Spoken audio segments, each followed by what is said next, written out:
Speaking of comedy, you want to talk about our predictions for player counts for Nightreign? We were wrong, everyone. We were like super wrong. Like not even a little close. Not even a little close. If you guys were here, we did a kind of splash poll on stream 2 days ago on Wednesday. And in that poll, we put a bunch of options for peak concurrent player counts on Steam only. Okay, so not including Xbox, PlayStation, blah, blah, blah, but just on Steam. And, you know, this screenshot, Ronan came in clutch off of X. Ronan came in clutch and screenshotted the segment. So this screenshot is only a minute after the poll was posted. But the proportionality stayed pretty much the same, even as, you know, however many hundreds more people voted after. But what was crazy is the vast majority of people, like 45, 46%, estimated that the peak concurrent player count was going to be between 51 and 100,000. You can see between these two, they make up about 46% of the vote. 47, about, I don't know. We were very wrong. Like very, very wrong. And I think, you know, I remember when we were talking about this, we were like, oh, do you think this is going to happen? We're like, it's going to get to half of the Elden Ring player count. Does it do a quarter? Like, what's the subreddit for Elden Ring looking like? Is the FromSoft community really into Nightreign, or are they more standoffish? And it seems like this is, I don't know, a sleeper hit. I feel like the people in my circle, my friend group, not really talking about the game. I told you guys earlier in the stream, I tried to get my college buddies who I play all these games with when we do co-op stuff.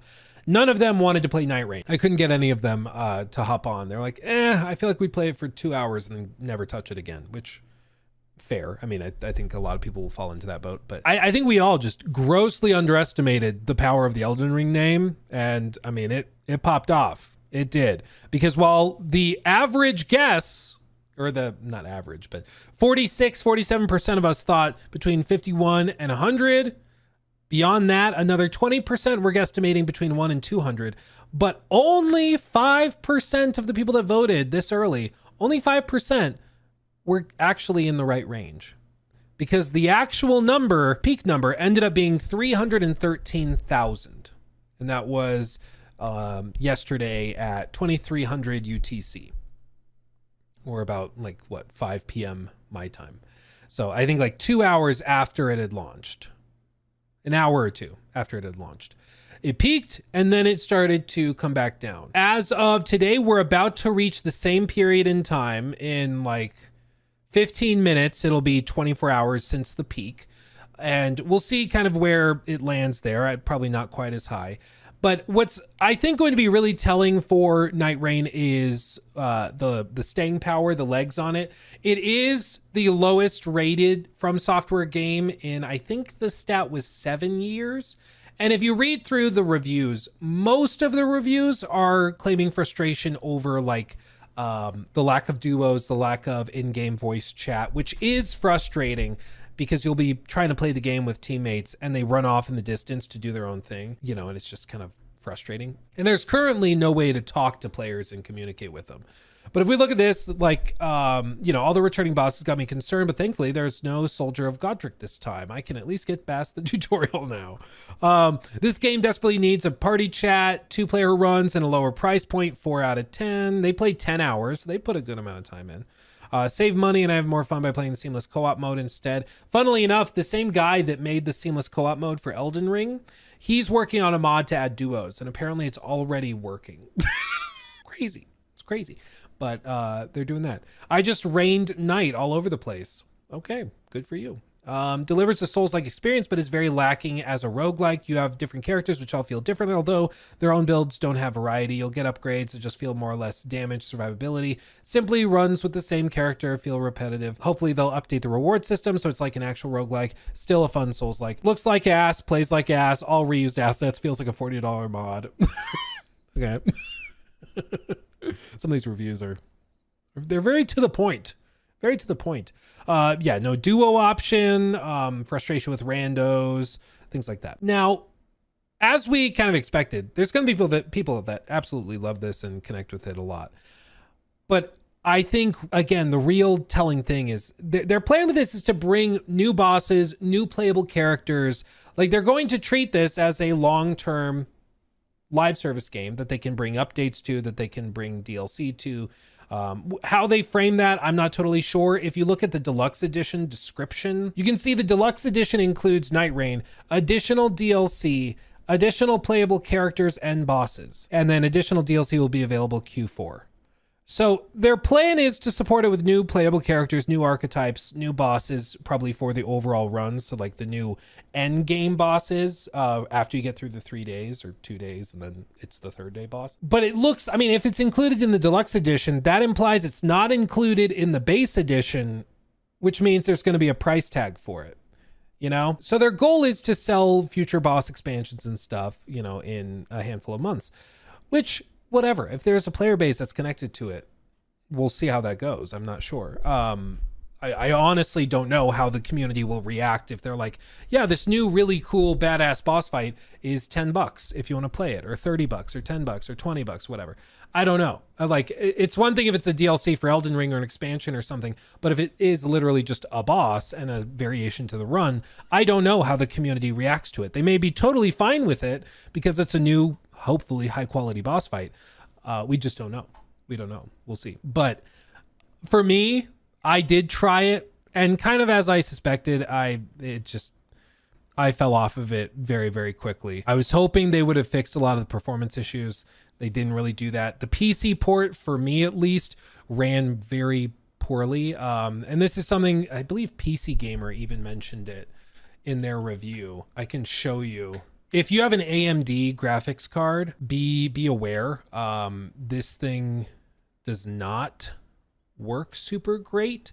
Bandai Namco even said that there were going to be expected problems with the latest generation graphics cards, like the 50 series even. No, there's one, it was in their review where they talked about PC performance issues, but basically if you're on PC, just be very cognizant of it. You might have no problem at all. You might run into plenty of problems, which I unfortunately did. It's for lack of a better term, it's laggy. Like, you'll attack an enemy and it would normally, like in the base game, Elden Ring, it would stagger them immediately once your weapon makes contact and the damage is dealt. But in this, it's delayed by just a quarter of a second, a fifth of a second, whatever it is. It's just enough to be frustrating and for you to sometimes miss your attacks because there's just a little bit of lag staggered all over the place. So if you're going to play it, I'd recommend console.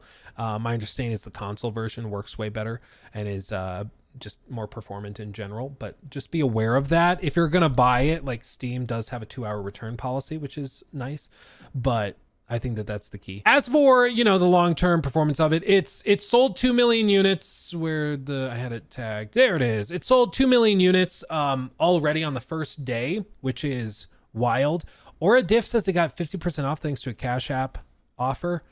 I had no idea that was a thing, but apparently it is. And yeah, we'll see kind of how it turns out. We'll see how it turns out. I think it's going to be really fascinating to see how the player count is maintained after, you know, a week or so, because I played a good amount of the play test, the network test that they did. And I feel like in the final version, there's more bosses and stuff, but the variation isn't super high. So I'm wondering how many people get like super deep into the progression to see what the long-term, you know, benefits are like. But it's very interesting. The point is, though, we were wrong. We were wrong, fam. We were very wrong. We thought they were going to peak between 500 and 100. They peaked at triple the high end of our guess. And, you know, today it looks like they're probably going to peak around 275. The weekend, I think, will be telling. We'll see how they do over the weekend. It might go even higher, or it might, you know, continue to trail off or whatever. I think the word of mouth is that people, like, it's doing well. A lot of people are trying it. But I haven't seen a lot of people be like, I was totally wrong. You know, I'm liking the final version way more than the network test. It's just a very interesting game, but we'll keep an eye on it. We'll see how it kind of continues to develop.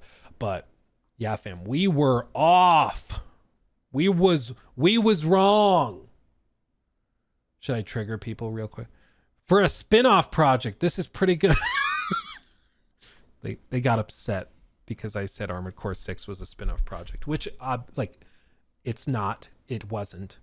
It was a side project sort of for Hidetaka Miyazaki. He worked on pre-production before going and doing Shadow of the Air Tree. I said spinoff when it wasn't technically a spinoff. I get it. This is technically a spinoff. It's a spinoff of the core Elden Ring brand.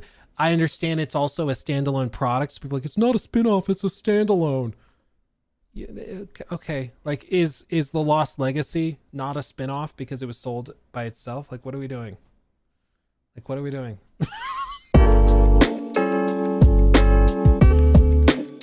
He took my thing.